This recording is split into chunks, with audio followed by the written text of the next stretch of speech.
I want to show you something that's honestly changed my life. Have I showed you this? 5-year diary. No, Okay, so let me explain how this works. dude. I'm so jealous that I did not invent this journal.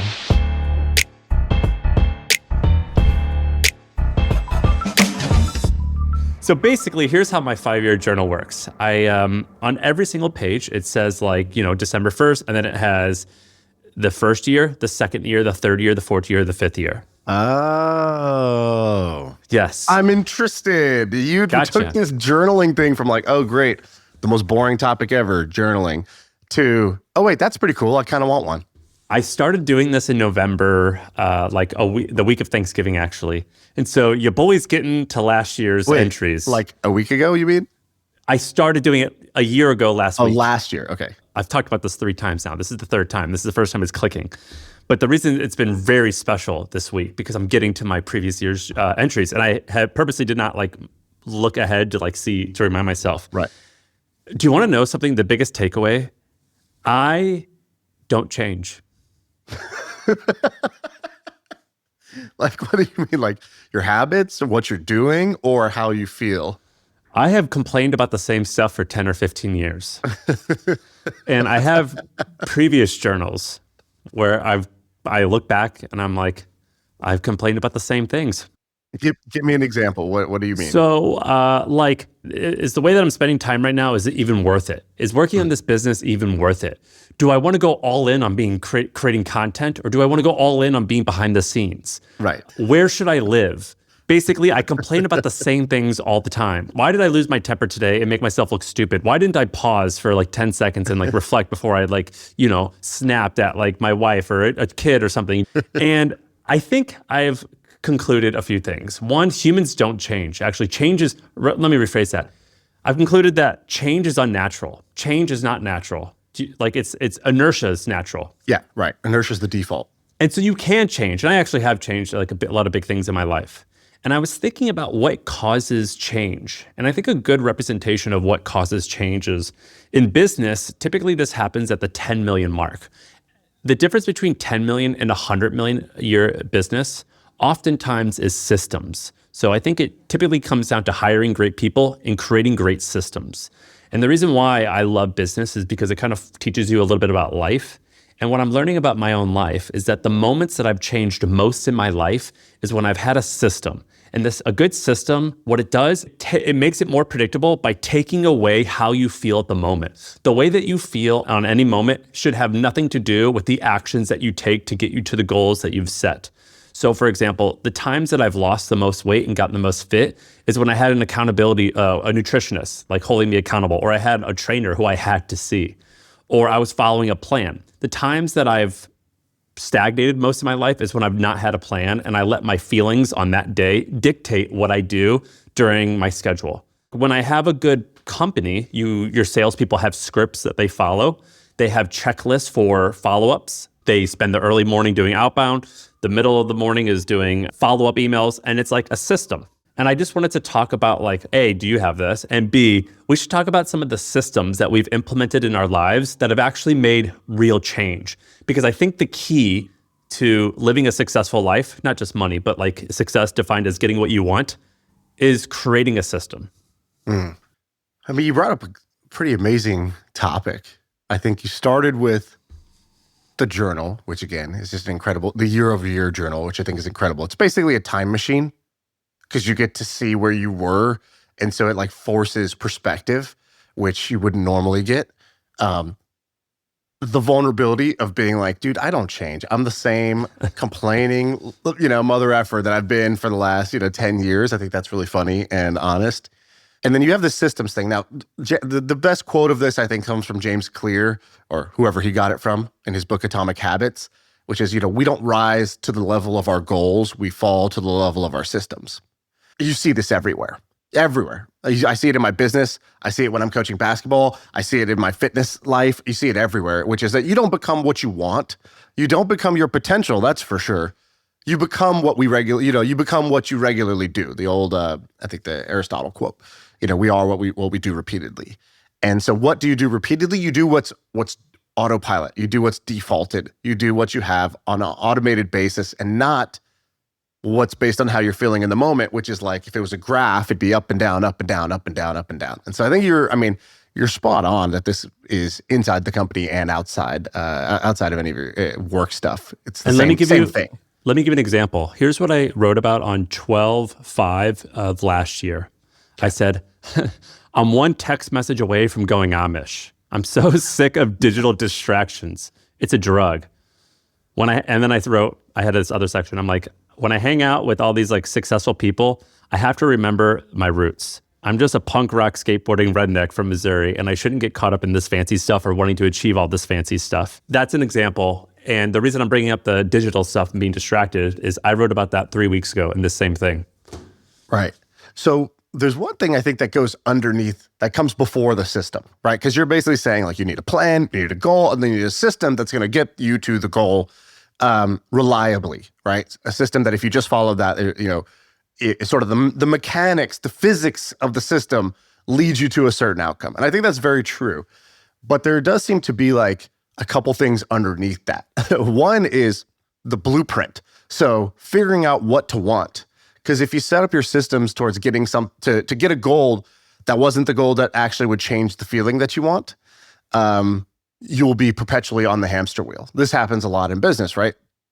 We get a promotion and then you immediately are like, I still feel kind of the same stressed, anxious, version of myself. So, I just need a little more and that'll be the solution, right? So like figuring out the right thing to want, because then it says, cool, let me build my systems in that direction. And I think that's a very uncomfortable place to be, is figuring out what you actually want in life. Because it sounds like it should be so simple. That's the hardest part, right? The hardest part. You can't optimize for a goal without a goal. And we spend most of our time worrying about the optimization. Yeah, or like, the goal, like, did you pick a goal that's actually going to get you, again, like, you never want the thing. You want the feeling you think the thing is going to get you, right? You don't want to have the fancy watch or the car. You don't want to have the promotion. You don't want to have the relationship. You want the feeling you think you'll have if you were in a great relationship. You want the feeling you think you'll have if your team wins the game. You want the feeling you think you'll have if you are driving that car instead of this piece of junk, right? And so it's the feeling that you're chasing. And if you're not very good at understanding your own feelings and practicing having the feelings that you want, you're not just going to have them when the thing happens. We just adapt too quickly. And your base nature, your emotional home, is too strong. So when you say, I'm complaining about the same things, I would guess that it's not that you're literally complaining about the same things. It's that you're having the same feelings about some variety of problem, some same genre of problem, but it's the feeling is almost identical. Yeah, exactly. And so what do you think you should do about that? I think a few things. I think that the way that I'm feeling now, correct me if I'm wrong, do you feel this exact same way? Or have you had the same issue? I've had the same issue. I don't know what you're feeling right now, but yeah. I mean, like this, I don't change fast enough, or I'm not coaching myself fast enough, and I'm not adapting. I think more often than not, the listener and you and me, we don't need to be taught new stuff. We just need to be reminded of the same thing that we already know. I think that we don't give enough credit to reminders. So let me give you an example. I read, or when I don't have a newborn, I read a book a week probably. I read a lot. I love reading. It's great. It's so, like, I get so much joy out of it. Now, there's been so many times that I've read a book and it'll be on like something on a president or something. And then you ask me a year later, I really just can't remember much about that president. I can't tell you about the thing. And I think that a lot of times we go too wide and we consume too much stuff versus the same thing over and over and over again to master and be reminded of the same thing over and over and over again. And so like another example could be when you're training an employee on like a sales process, I think the majority of the time you have to repeat yourself like 7, 8, 9, 10 times in a sales meeting. So you have to do it like if you have like a daily sales stand-up, you have to have phrases that people can remember constantly, because I don't think they need to be taught what to do. I just think they need to be reminded constantly.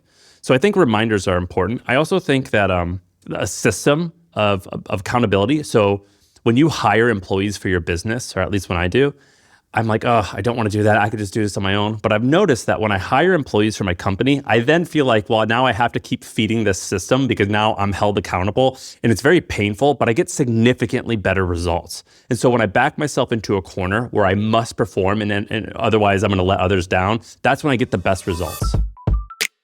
If you want to hit your goals, you need a system. And so I worked with HubSpot to put together a step-by-step process showing you how I use ChatGPT as a life coach. So I uploaded my personal finances, my net worth, my goals. And the output is that I have this GPT that I can ask questions that I'm having issues with in my life. Like, how should I respond to this email? What's the right decision? Things like that. And it's literally changed my life. And so if you want that, it's free. We will send you everything you need to know to set this up in just about 20 minutes. And I'll show you how I use it. So check it out. The link is below in the description. Back to the episode. Have I told you what I've been doing lately? I texted you something this morning. So it's 12:15. At 11:55, when I log in, I got this text from Shaan, and it was this really good, like Instagram reel, but it wasn't on Instagram. And it was Shaan telling the story about how he has quit being a business person and is now fully focused on coaching a basketball team. Is that right? So here's the story of how I stepped down as CEO in my companies, and I'm now a unpaid high school assistant basketball coach. This is a decision I've made. They were high school kids? These guys look like they had beards. They're high school kids. So I love basketball, as you know. One thing you probably don't know is that growing up, I didn't watch cartoons. So you know how you'll mention like Dolly Parton, and I couldn't tell you who she is, or you'll be like, yeah, you know that Elvis song? I'm like, no, I don't really know. Well, that's also true if you ask me about Sesame Street or Rugrats. Like, as a kid, I never watched cartoons. What did you watch? World Series of Poker? I watched 2 movies on loop. Home Alone, great movie. And I watched Mighty Ducks 2, specifically, D2. And, these things you do as a kid, they sort of imprint on you, right? And so this idea of, in the movie Mighty Ducks, Gordon Bombay, he's this hotshot lawyer who actually gets in like a DUI, but gets assigned this like community service thing where he ends up coaching this hockey team. He pulls up into his limo in New York City or some city, and he's coaching, like the street kids that somehow also play hockey. Exactly. The business guy who grew up playing hockey but has given it up now has to go back into the world of sport, and he ends up being the coach to this shitty ragtag group of kids, these underdogs, and then they go on a run and they sort of make it to the top, and he finds his love, his passion. He realizes like, oh my God, like this fills his cup. So I watched that movie a lot of times. And I had always said, I don't know if I'd ever told you this, but I had said like bucket list item, my retirement plan was to go coach a high school basketball team, at least for a year. And I tried convincing my brother-in-law. I was like, hey, what if we got like an AAU team? Could we do that? And I've been kind of like poking around, like, is there a way to do this? I think it would be really good for the soul. And the opportunity presented itself about a month ago where I hired a coach. I'm big on coaches. I hired a coach to train me in basketball, just as like a workout. And so this guy used to train NBA players before the draft, things like that. And so I worked with him for like, whatever, over the summer. Did you get better? Yeah. I mean, of course you get better. You practice, you get better, right? Systems. So like I showed up 3 times a week. We practiced the same things every time, the fundamentals. And guess what? Like you get better. Was it good exercise or did it hurt you? Oh, dude, it's great exercise. It was good. You're drenched with sweat, like which I would never get in the weight room type of thing. Same. I'm and it's envious like of that. It's like your full body, right? Because you can't make like a move without like rotation. And you're doing like jumping. lateral movements and stuff. Things you wouldn't do lifting. in a stationary machine or barbell. So he tells me, he's like, hey, I don't think I'll be able to coach you anymore. I got this job. I'm now school starts in a week. I'm the head basketball coach at this high school. It's like small Division 5 high school. I didn't know the divisions go to 5, right? D1, D2, D3, all the way D5. So 5 is small. 5 is very small. And so I was like, okay. And I was like, so you need an assistant? I just said it jokingly. And he's like, yeah, actually, like I don't have any, there's no staff. So yeah, I'm a first-time coach. So I would love assistant. So I told him, I was like, dude, I'd love to show up maybe once a week. And I just thought this would be something I would do just the way I do everything.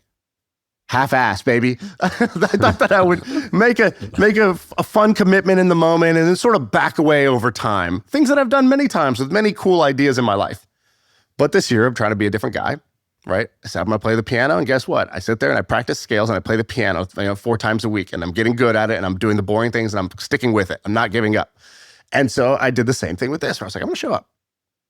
And dude, when I tell you that this is the most fun thing I've ever done in my life, I am not lying. This is incredible. So now I'm spending like 15 hours a week doing this. I'm basically going to practice 4 days a week. I commute, which I would, you know me, I would never commute. It's like I didn't even know you had a driver's license. It's a 30, 40-minute drive. I'm basically coaching these kids from, the beginning of the season, tryouts. We just had our first game last night, first like official game. And the video I showed you was our first preseason game. We got smashed by 30. And then, 4 days later, we had our first real game and we actually just won. We won by 30 last night. And we did a Gatorade dump on the coach because it was his first win. And here I am, this assistant basketball coach. In the office when Dwight's like, I'm assistant regional manager. They're like, no, you're assistant to the regional manager. Yeah. That's what I am. I'm assistant to the head coach is really the more accurate way of saying this. And I'm so emotionally invested in the entire process. You would not believe. Like me, I'm so invested in these kids. I'm so invested in getting them better day by day, system by system, habit by habit. I'm breaking down game film of other high school teams that we're going to play. I'm sending clips. We have a kid who was struggling in school and got kicked off the team, and I'm helping him with his math homework, trying to get him back on the team.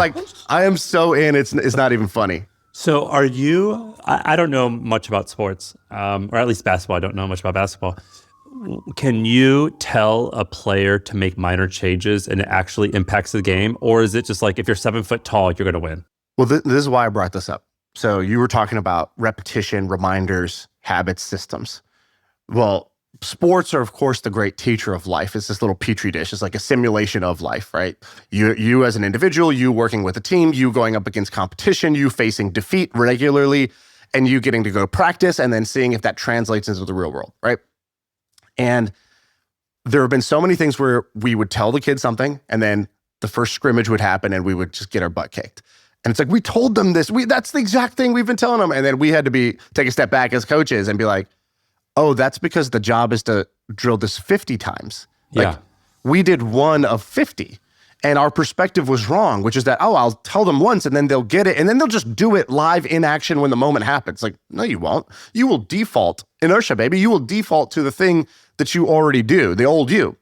And so now we took, as coaches, we're basically giving this mindset of like, all right, if this matters, there's only you can only tell them 2 or 3 things that matter. You can't give them 15 things to change at once. So pick 1 to 3 things. And then let's be honest, we're going to need to say this 50 times with the same level of enthusiasm. And we're not going to get discouraged if it doesn't happen at number, 42, because it takes 50.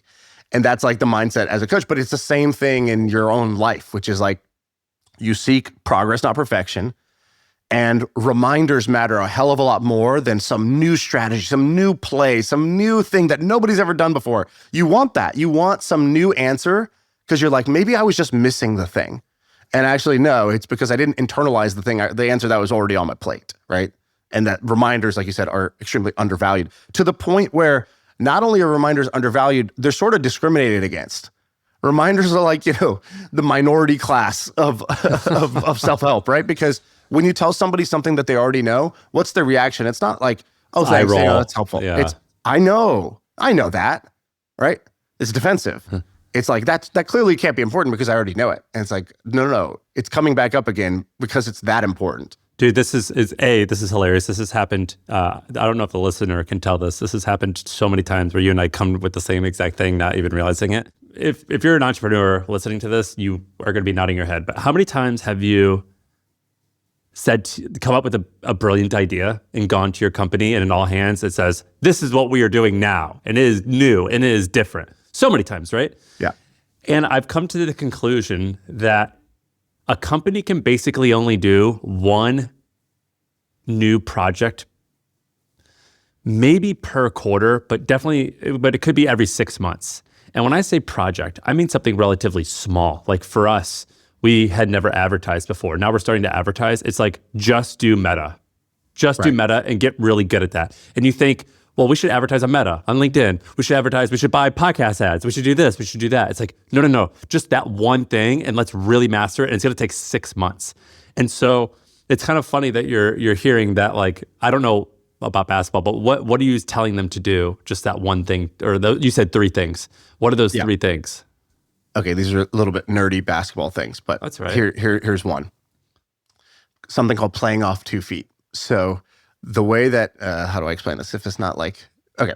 When you play basketball normally and you're just playing by yourself, there's no defense. You're like, oh, I'll go do a layup. So you run in and you jump usually off 1 foot and you go shoot a layup. And that's great when there's nobody there.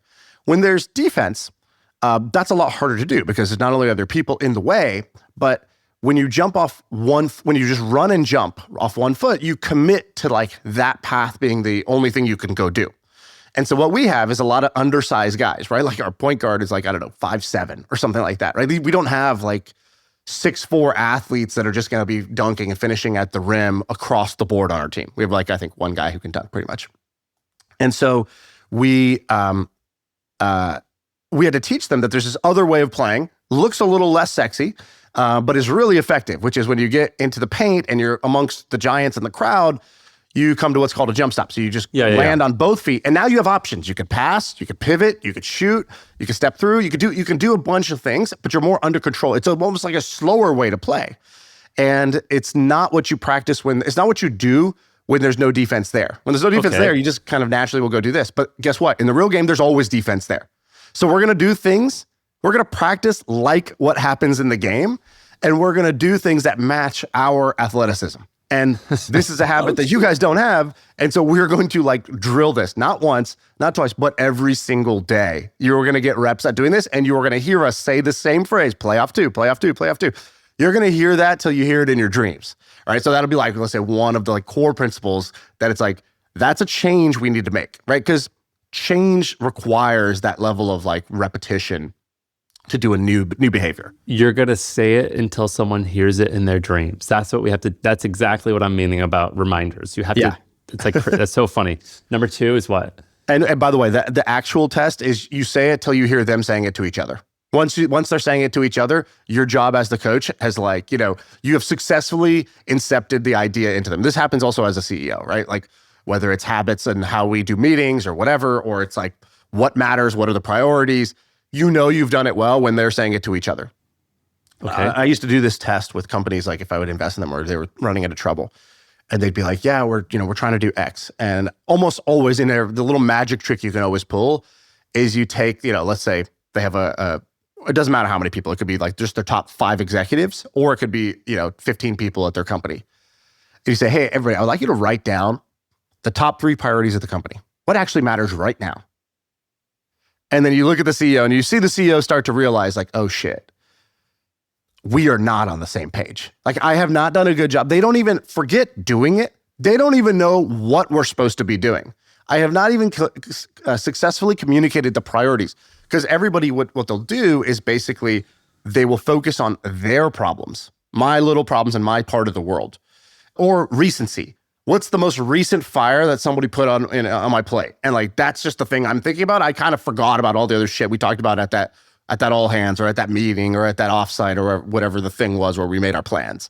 And so this is the same thing in whether it's a team or whether it's a sports team or it's a company. Today's episode is brought to you by HubSpot. Did you know that most businesses only use 20% of their data? That's like reading a book, but then tearing out 4/5 of the pages. Point is, you miss a lot. And unless you're using HubSpot, the customer platform that gives you access to the data you need to grow your business, the insights that are trapped in emails, call logs, transcripts, all that unstructured data makes all the difference, because when you know more, you grow more. And so if you want to read the whole book instead of just reading part of it, visit HubSpot.com. I heard this story about NASA in the 1960s. Before we went to the moon, they had this amazing leader, and they were telling the story about how they knew he was amazing. And this one reporter sees a janitor mopping the floor at the NASA center, and he goes, "Sir, what are you doing here?" And he goes, "I'm helping us get to the moon."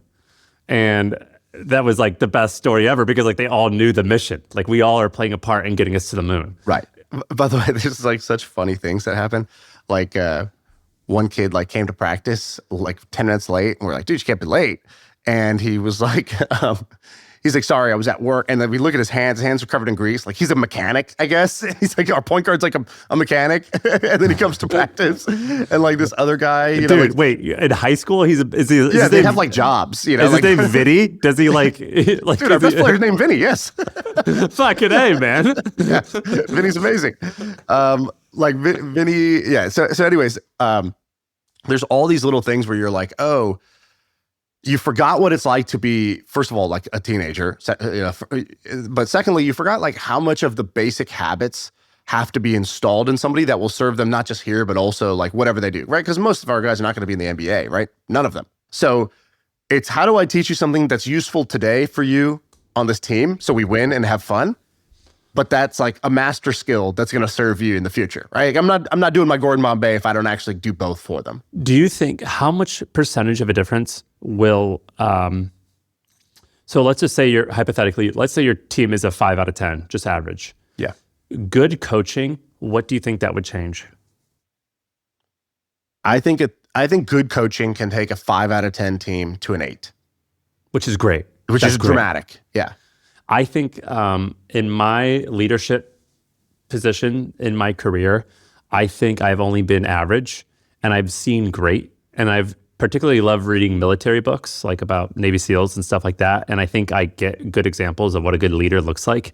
And I think the difference with all else being equal, like I've read, like I think Jocko has this story about, he's got this book, I forget what it's called, something leadership. And he talks about the story about how they would, during buds or like, the week where you become a SEAL, they have like 6 different groups of like 8 guys carrying the rafts on their back, and they have to race, and they assign leaders, and all they do is they change the leaders after each race. And what they notice is that the leader is determines whether the boat wins or not the other 7 guys lifting the boat. Right. And when I heard that example, I was like, I'm not that leader at this moment, and I have to become one, because I think the difference is not, I think it's more than from a 5 to an 8. I think it's potentially like almost a 10, because I just think that leadership is so important, and it's just so challenging, because it's one of these things where if you're like you and I, you think, oh, I'm charismatic, I'm probably already good. I don't need to learn. Like I can convince people to do stuff, or I'm an idea guy. My ideas are good. That's just not the case. Just like basketball, it's a skill. Learning how to get teams to operate effectively, it's a skill. And I'm learning all of this like in real time, and it's been very challenging. I'll give you an example that I took from the pod. So I think you were on here, you were talking about company values. You're like, oh, at Hampton, we're trying to come up with our values. And you were saying like, here's what I think they're going to be. And then I was kind of pushing back like, I kind of expected it to be like this. And you were like, yes, okay, and you were working through it. So right after I got off the pod, I grab my whistle and my clipboard and I drive over to basketball practice. And when we get there, I was like, hey, it's the start of our season. So I'm telling Danny, our coach, I was like, hey, I think we should install like the kind of 2 or 3 things that we hang our hat on. What are we all about? And in sport, they call this like your team's identity, right? So there was like all these famous teams that had a real identity. So it'd be like the Bad Boy Pistons. It was in the name. You already knew they were tough.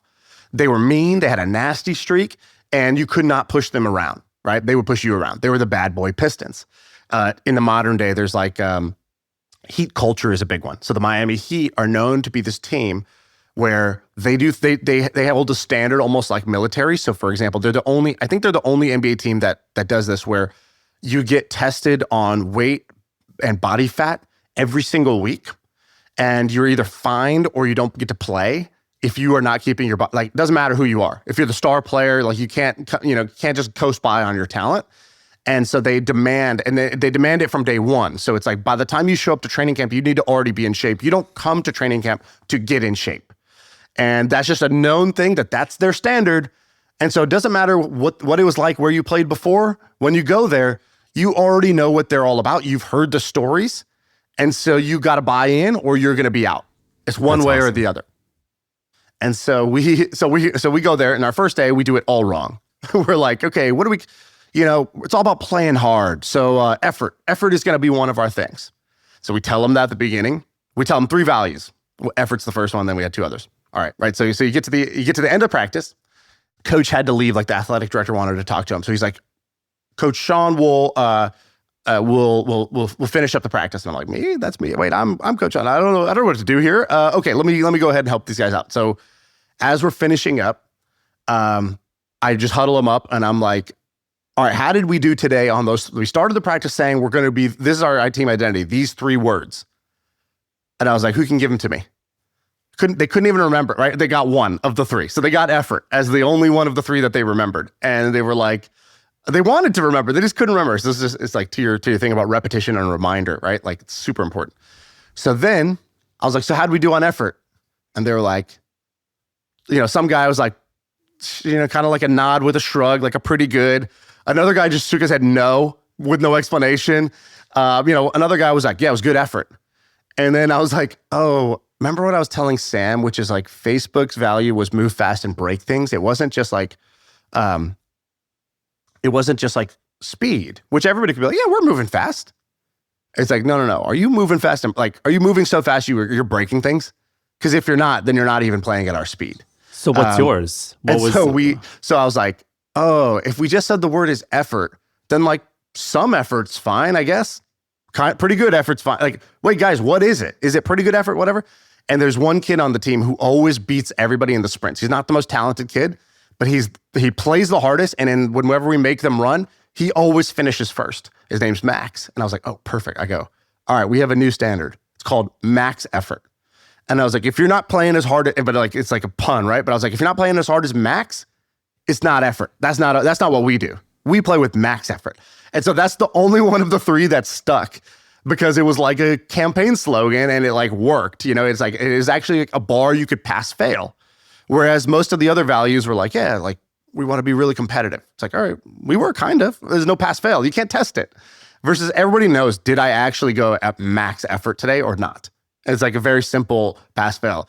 And so taking these things from from business and trying to apply it here has been very, very interesting. Yeah, I think that we too often think about marketing to customers when we should be marketing to ourselves and our teams and our families. So like, this sounds eye-rolly, but my wife and I are like, should we have values for our family? Like what should we, because we're at the age now where our children are just now old enough where we're able to form traditions. Yeah. And we're like, what traditions should we have? What do we like want to teach them? And so I joke with my daughter where we do daily affirmations. I say, repeat after me. I'm bold, I'm tough, and I won't conform to anyone. That's like her daily affirmations because clearly I care about that type of stuff. But we had to sit down and we're like, all right, well, what collectively should we care about so we could teach our kids? And also like what traditions can we have? And I was like, well, I have these things. I have what I call my 4 Fs: family, fitness, finance, fun. And that's like the categories that I value or I weigh myself on. I need to have that for my family and I need to have that for other parts of myself. So if I'm being a weak leader, I need to come up with a cool phrase that I can remind myself in times of like, I want to revert back to, old me in order to create change. This whole episode is about change. And I think that these cute phrases, I'm telling you, I just dismissed them by calling them cute phrases. I'm trying to make myself feel better here, but they work. They work so much. At Hampton, we have this thing called the 3 C's: commitment, candor, and confidentiality.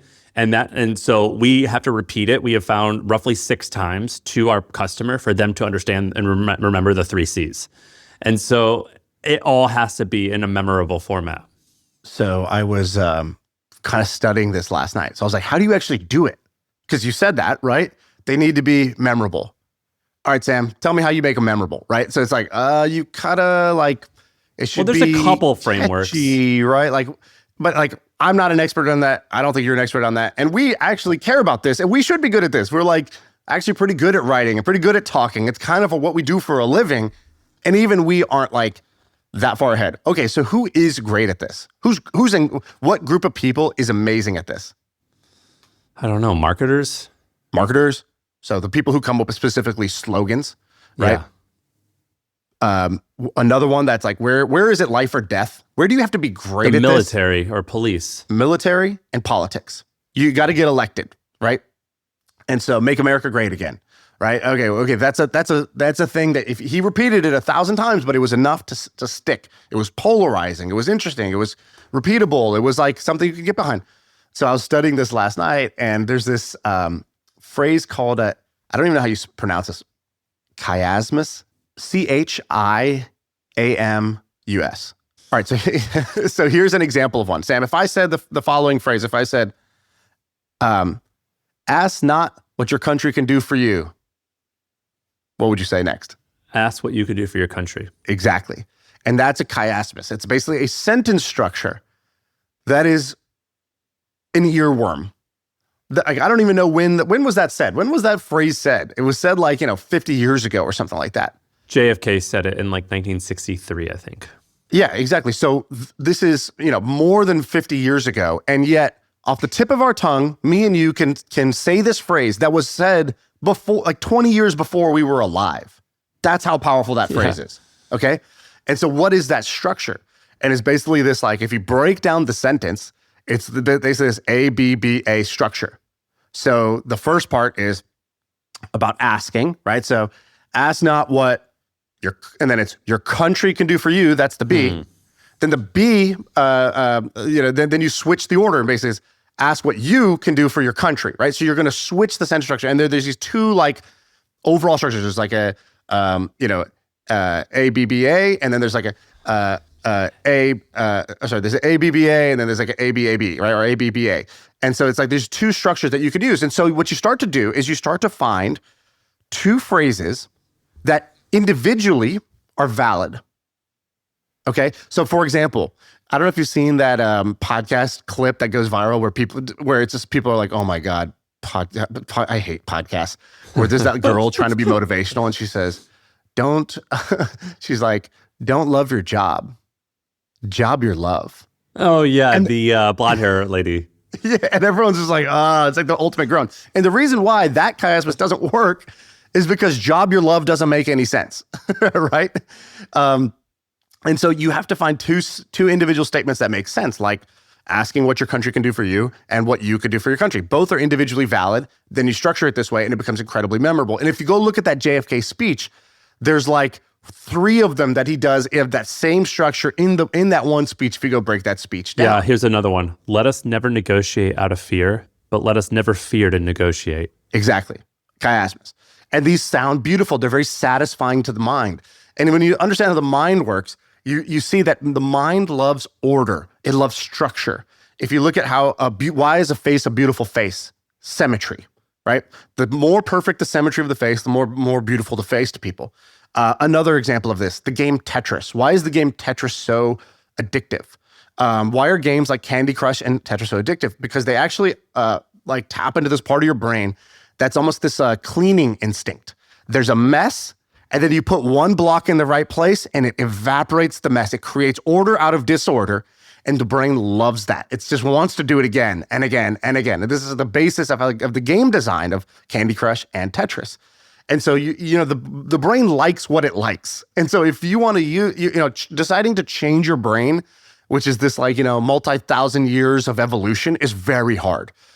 But just changing the structure of how you speak so that you tap into what the brain likes and give it what it wants so that it does become memorable, it does become sticky, and it has an effect is obviously the much better way to go.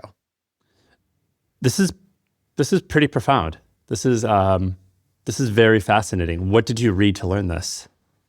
When you said last night, you said you were curious about this. Well, I started asking different questions. So I started asking, I think I even said it earlier, which was whose life depends on this? So anytime I want to get good at something, I try to figure out who this is a nice to have for me. Who is it a must have for? So let's say you want to lose weight. You would go look at the bodybuilders training for a bodybuilding competition. If you want to know the logical extremes of how you get the maximum muscle and the lowest body fat, go watch what they do.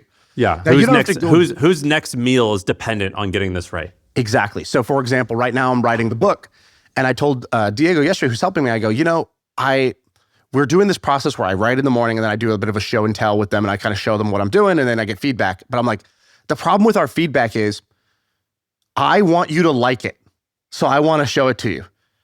But I also want your honest feedback because I want to make this better. You're trying to be polite and not in my feelings because you see that I tried very hard this morning, but you're also trying to help me make it better. And those two things are at odds with each other.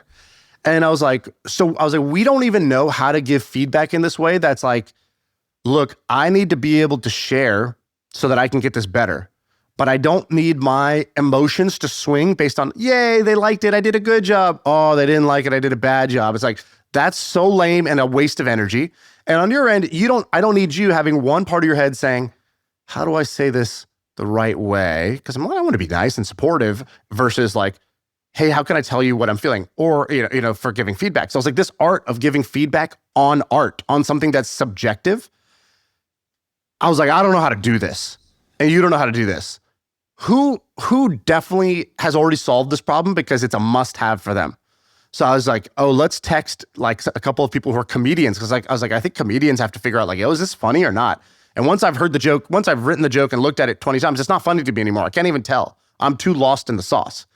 And so I was like, how do they do it? How do musicians do this? How do they play a song? And it's like, is this a good song? I can't tell. I kind of liked it, but now I've heard it 10 times and I can't tell anymore if this is any good. How do they get feedback? And so now we're going to go find the people. Well, this is a new thing. I got to go find the people to like go learn from the people for whom this is a must have.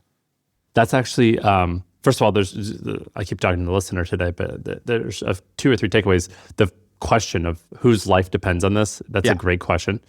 And I'm very curious, actually. I want to know the answer because I create a little bit for a living. I want to know how you know if something's hitting. If I had a guess for a comedian, they would probably just say I perform it in small audiences and I suffer the pain of bombing. Right. Yeah. Then that might be it for them. And it's like, oh, cool. So what's my version of open mic with 20 people and testing if it bombs? Can I do that in my world? Is there a way I could set that up? Okay, maybe if it's not that, how do musicians do this?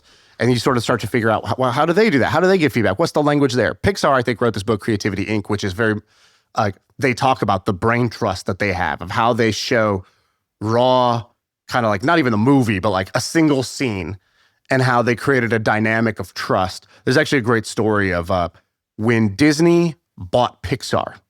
Pixar had been making hit after hit after hit, and Disney Animation had been just bombing for years. And so they put the Pixar guys in charge, and they were like, great, like we'll merge these 2 companies and then we'll just start making hits like Pixar. Didn't they just like want to fire all the Disney people though? No. I think what he did at the beginning, the main guy, Ed Catmull, they were like, oh, what a perfect A/B test.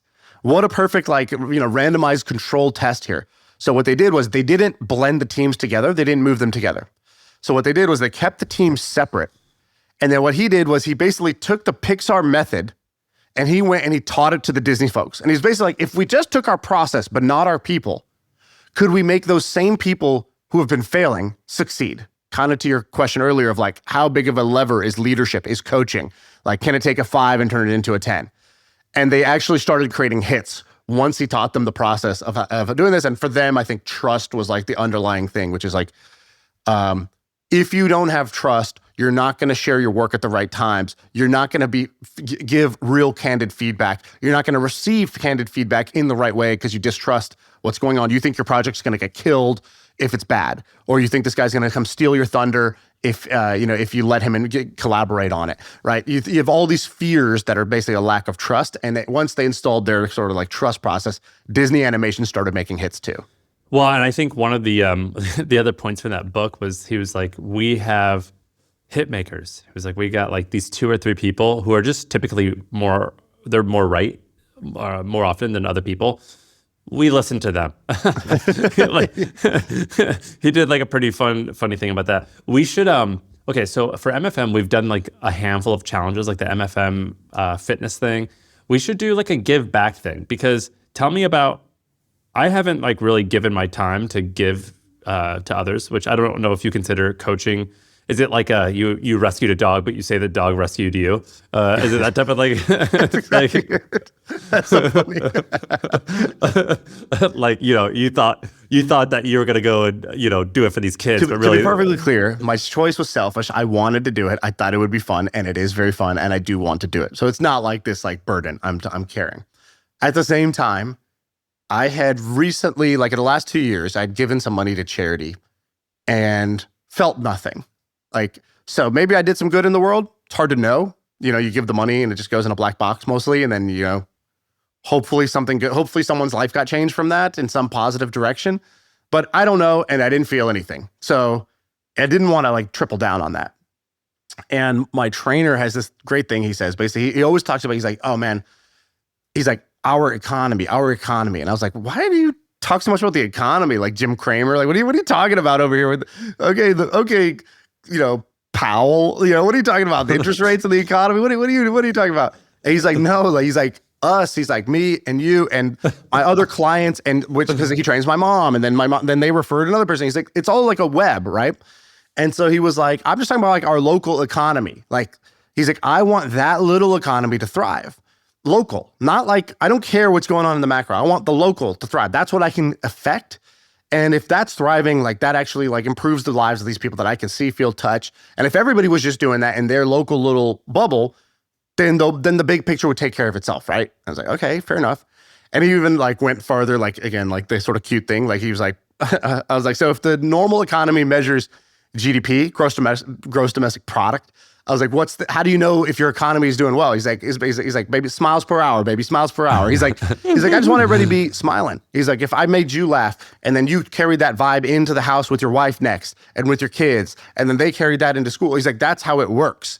Like if you're making people smile by whether it's your mood, it's doing something for them, it's thinking of them, it's having an experience together, that has this carry-on effect. They take that smile into the next interaction. That's how it spreads.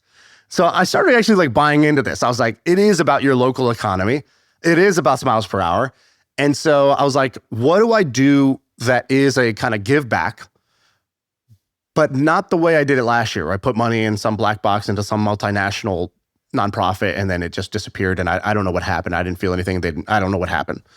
And so the idea of like going to a local high school, taking an unpaid job and just contributing my time, my talent, my effort, and affecting like a group of 12 guys, like that sounds small, but it feels very big.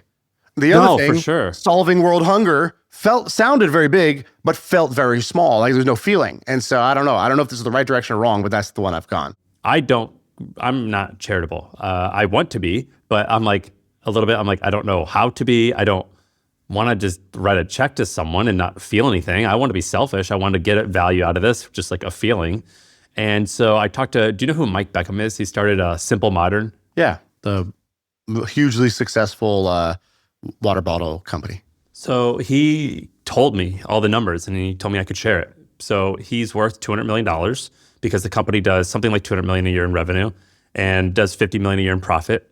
His net worth, because he owns half of it, and then with the multiple, he goes, I'm probably worth, this was last year I talked to him. So he said, I'm worth probably $200 million, or he said 190. And he said, I have about, I think he said $3 or $4 million to my name, but I pull $5 million out of the business every year, and I take $1 million of it and I give away $4 million. If you guys Google Mike Beckham, Sam Parr, you'll like see a post I wrote about it. So I think there's a chance I got the numbers slightly wrong, but basically he said I take something like $5 million and I give the rest away. My family spends $25,000 a month, so we take enough for us to spend minus taxes, and I give $4 million or $4.5 million. I give it away, and I was like, that's insane, man. Why do you do that? He's like, well, it's not generous to do this when I die because that's not hard for me. Like it should be like some type of like challenge. Like this should feel like I should feel a little bit of pain.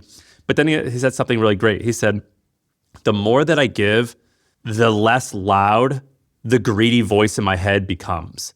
So he's like, I feel this like greediness in this voice in my head that says, make more money, buy more stuff, do this. But the more that I give, that becomes a whisper because I feel what it's like to give away this money, and it feels significantly better than the acquire a bigger home or another car. He was like, I drive a $30,000 CRV because I know that if I bought a $90,000 car, that's $60,000 less that I can give to people, and it makes me feel good to do that. And so the whole point of him telling me this was he wanted to get me to like give now versus when you're old or dead.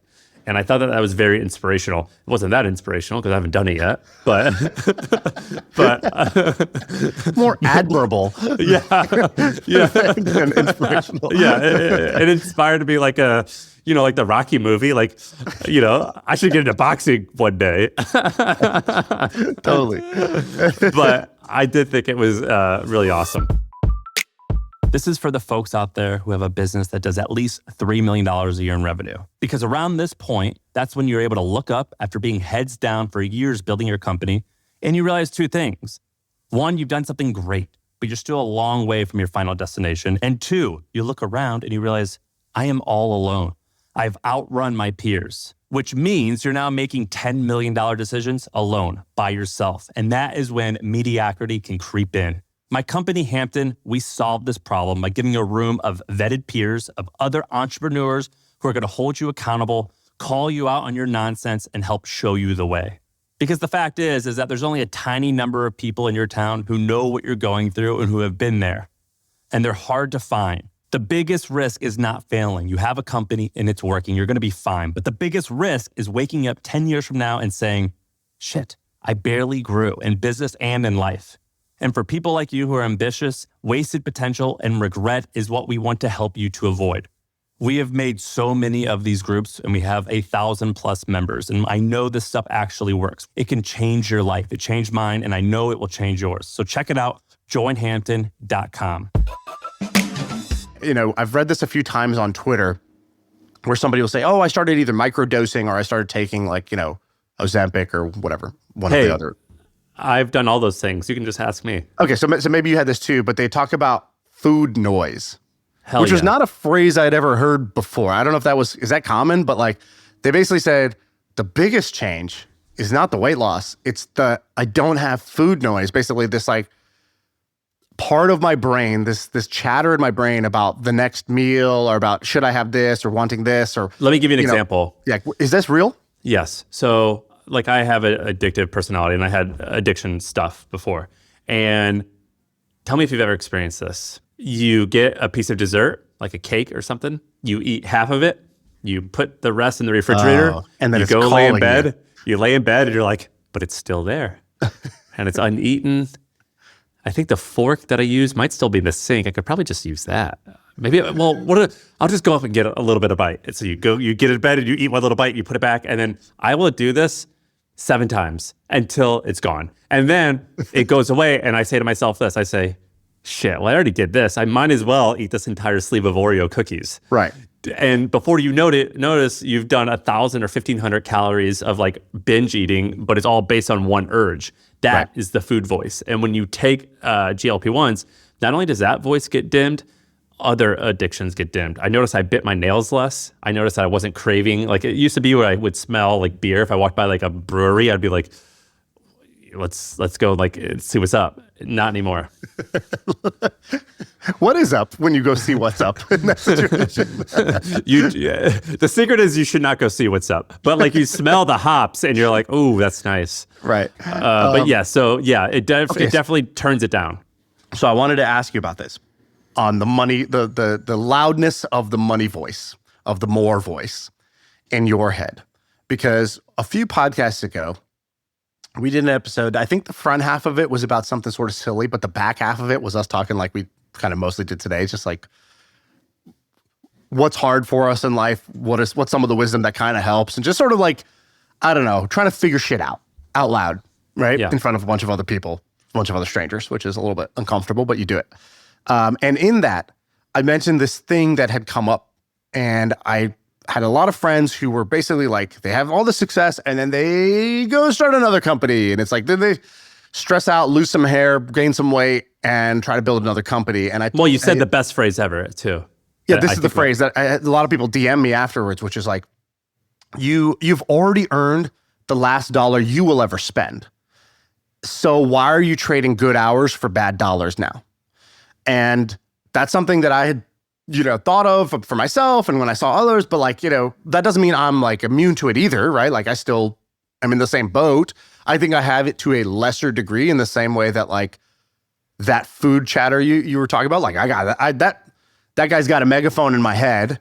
Whereas I think for other people, it's, a little bit more like a whisper.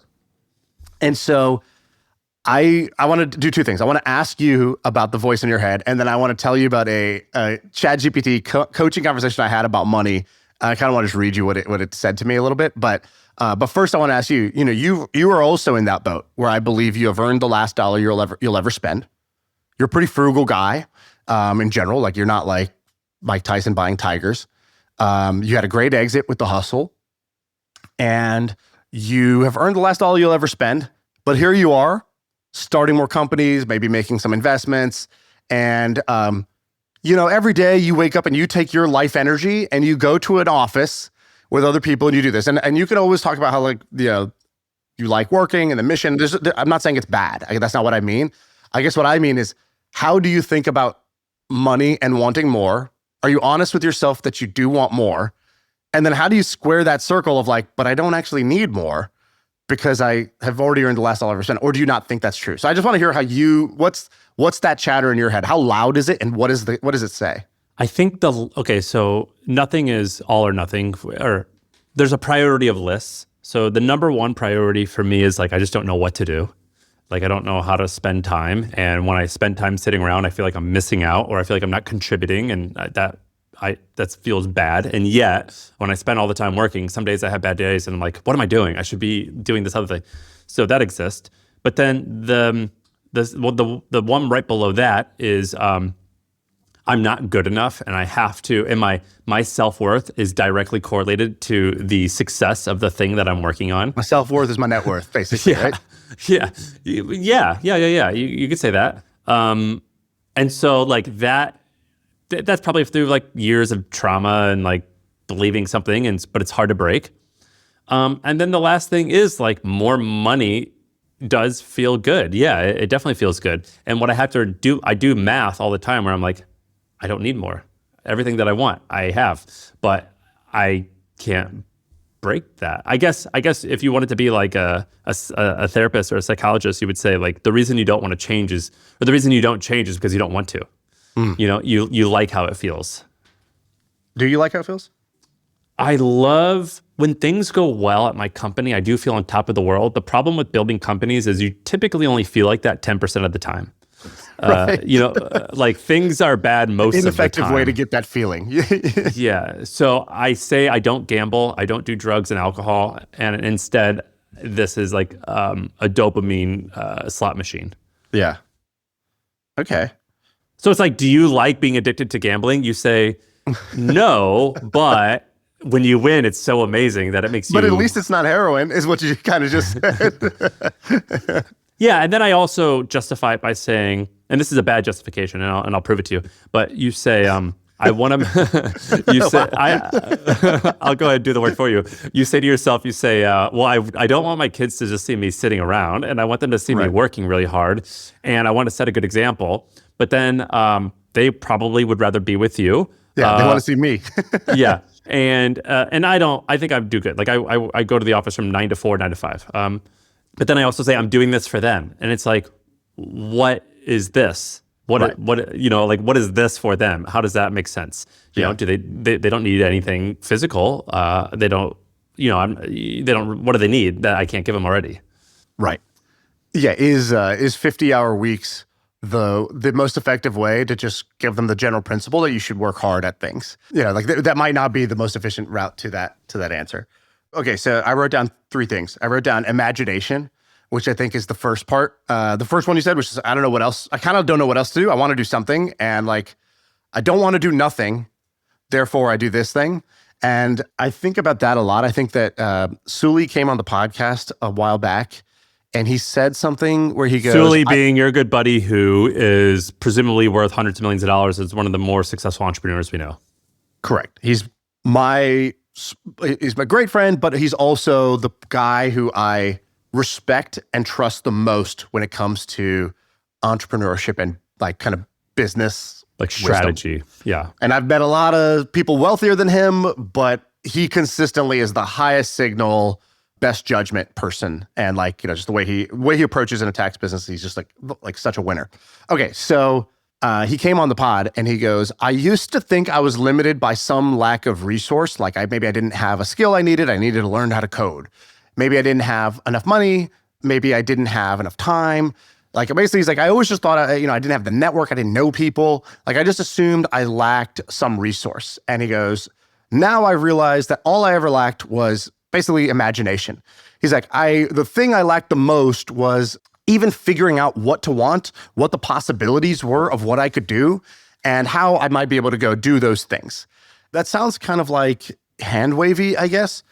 But the more smart people I meet, and it's almost the bigger that side of your brain gets, where it's I am analytical. I am good at making plans and then executing them and operating. And like the better you are at that, the less I've noticed they're disproportionately bad at imagination. And so, for example, it's like, kind of don't know what else to do with my hands. That's kind of what you said.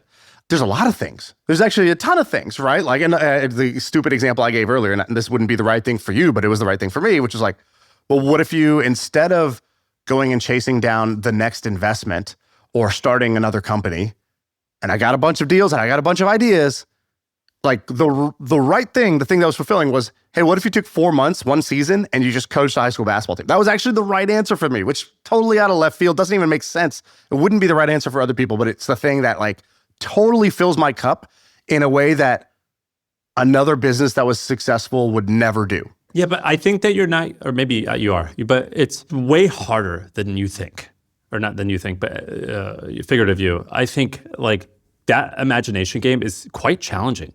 Like, for example, if you said you have $1 billion today, what do you want to do? I'm like, I don't have an answer. We might get flamed in the comments here. All we're talking about is like this, I call it second mountain problems, but whatever. I was thinking about I was like, why do I want all these employees? Like, so we're moving to a new office down the street, and we just signed this lease. It's a $1 million lease. So over 3 years, it's going to be $1 million. And we're building out this office, whatever. And it's a lot of money. I've never done this before. And I was like, why am I doing this? And I was like, I think maybe I'm lying to myself again. I was like, I care about capabilities. So what I hate is that you have an idea. So like, how often do you have an idea for like a small project and you're like, now I got to go get the people, and then I got to like train the people, and I don't think they're going to be any good.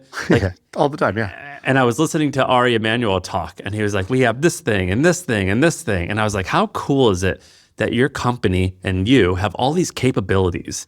You have an idea. You're like, wouldn't it be cool if this existed in the world? And it's not just a business idea. For him, I think he cares about like the show. It's like, wouldn't it feel awesome if like at the UFC we did blank, or we bought all these tennis tournaments and we offered food at a discount? I don't know.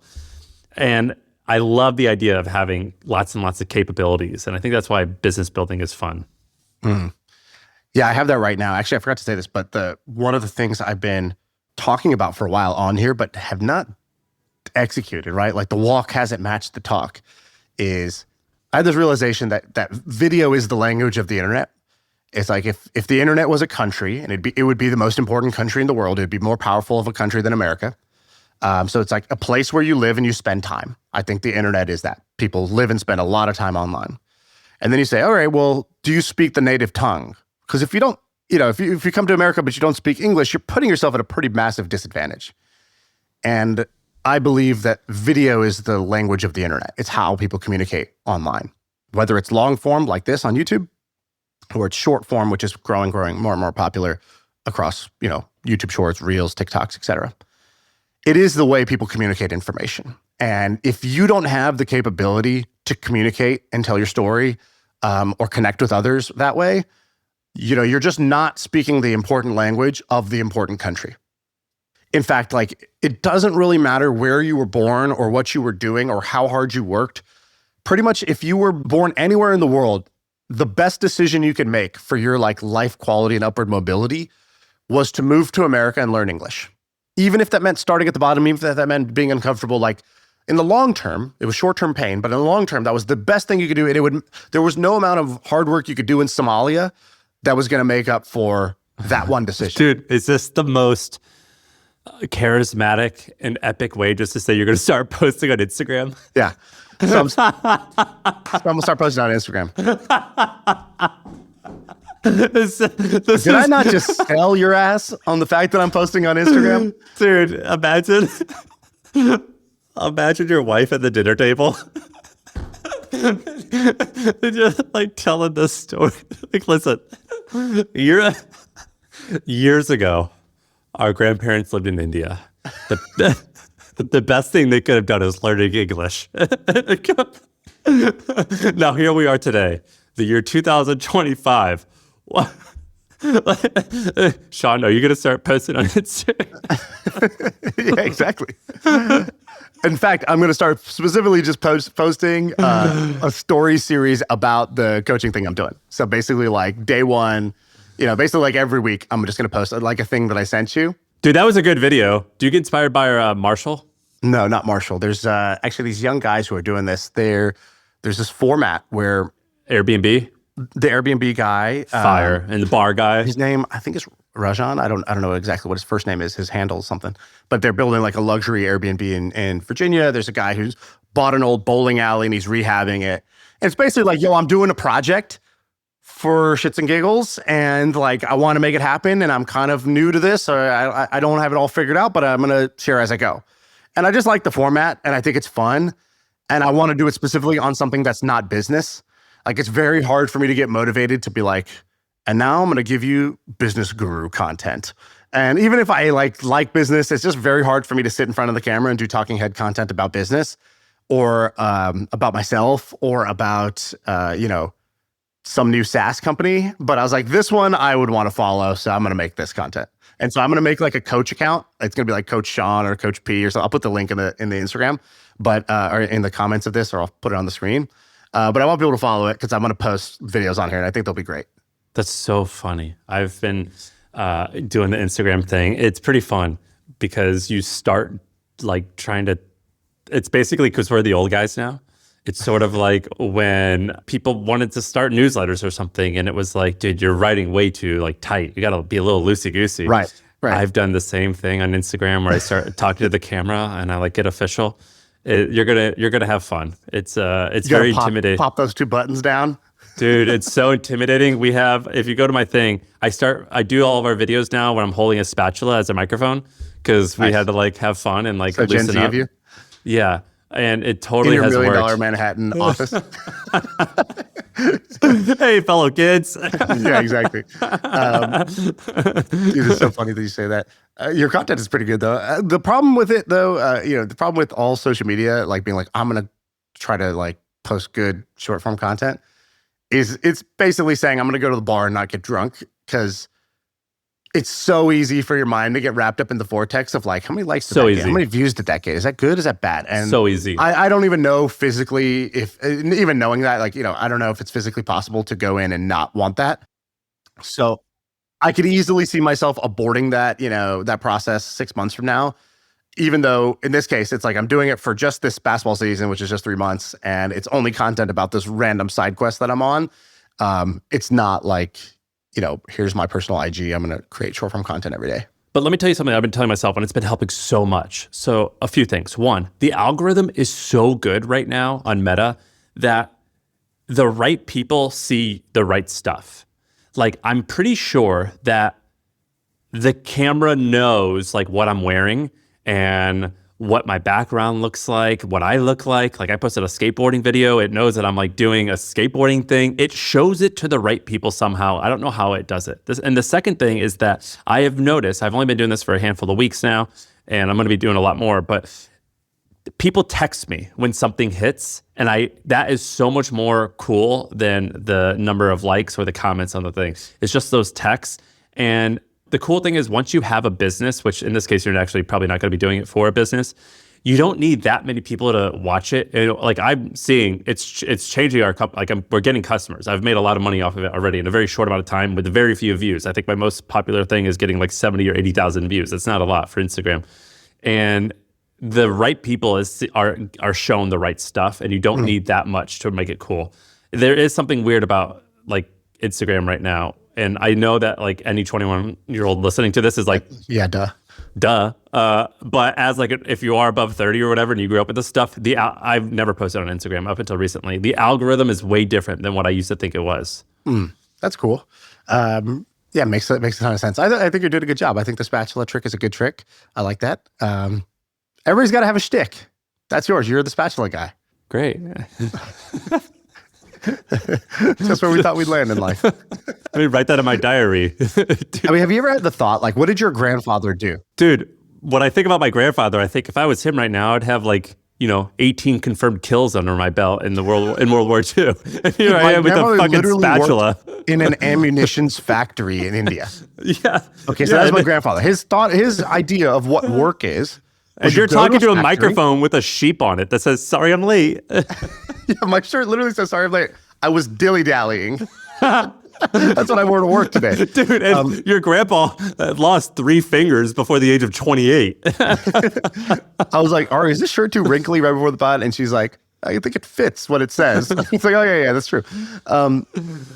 So, but just this is a kind of mind-bending thing, right? My grandpa was a sheriff, he was a cop. Okay, so a job that like you can buy an action figure for. Yeah. Right? Yeah. Like soldiers, policemen, like, a factory worker, construction, doing a real thing that like the world critically needs, that's hard and completely unglamorous. And then I think about, okay, his son, what did his son do? My dad. And it's like, he sat in a cubicle, like an office, like not a factory. It's like, well, what does he do? It's like, well, he types on this computer mostly, and he like wears a suit, not like a construction uniform, wears this like fancy suit for some reason. And he will sometimes fly on an airplane to go meet with somebody, shake their hand, talk to them for a while, come back home and do them. So he does these like business meetings, okay?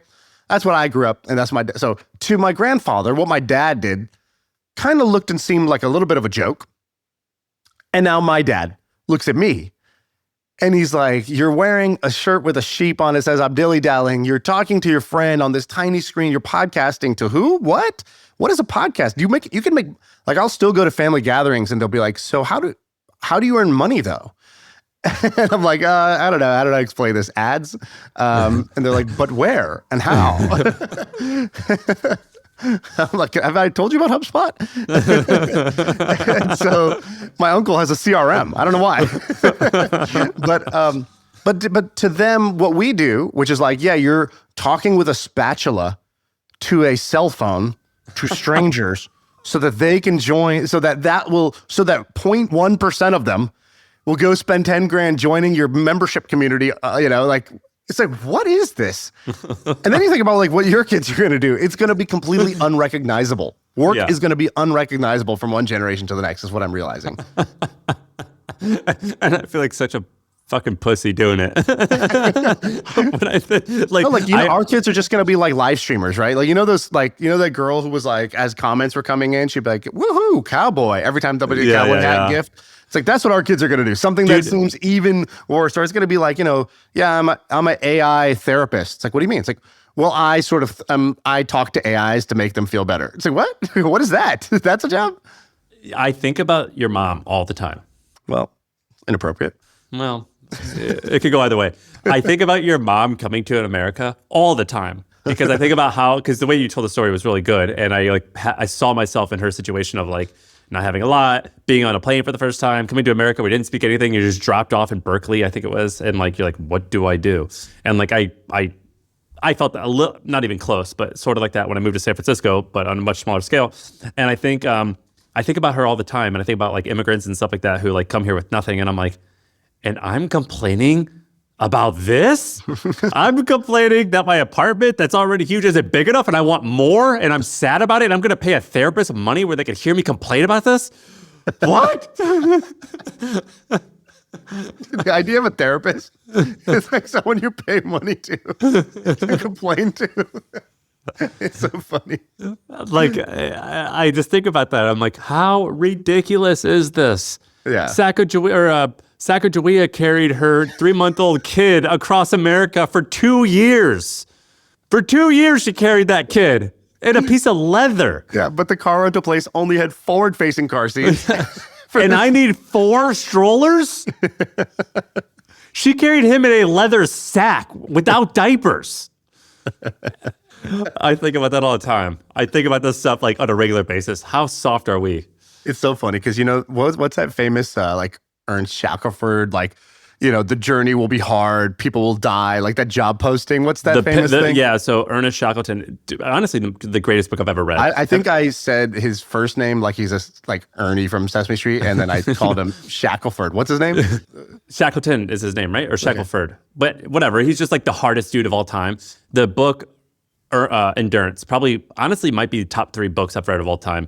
The story is basically in the early 1900s when he was just in like a ship without, power, sails around to the bottom of the Arctic or Antarctica. I forget which one. The ship gets like so deep into the cold that the lake or the water, the ocean freezes around it. And he walks for 3 months to get to like the tip of Brazil. So here's the job ad. No one died. Men wanted for hazardous journey, small wages, bitter cold, long months of complete darkness, constant danger, safe return, doubtful, honor and recognition in event of success. Ernest Shackleton, 4 Burlington Street. That's the job. That's the job posting. Dude, such a good book. Yeah, Our that's such a job good posting. ad. Wanted. Cardboard box cutter. Lots of Amazon packages. It's getting a little bit unwieldy. In the laundry room. Take off your shoes when you enter, please.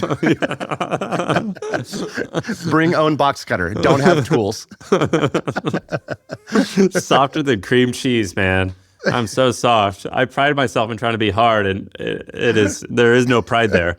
It's like, why do I smell like chives? Oh, I'm softer than cream cheese. Maybe that's why. This is ridiculous. All right, so we started off talking about Dear Diary. Dude, Then, the softest softest exit you'll find in podcasting history. That's the episode. That's the pod. I feel like I can rule the world. I know I can be what I want to. I put my all in it like no days off. On the road, let's travel, never looking back. All right, everyone, if you're listening to MFM, you probably want to make more money. Well, I want to tell you about a podcast you might want to check out. It's called The Sales Evangelist, and it's hosted by Donald Kelly. Each week, Donald interviews the world's best sales experts who share their strategies to succeed in sales. They share actionable insights and stories that will encourage, challenge, and motivate you to hustle your way to the top. If you're someone looking to raise your income level, check out The Sales Evangelist. You can find it wherever you get your podcasts.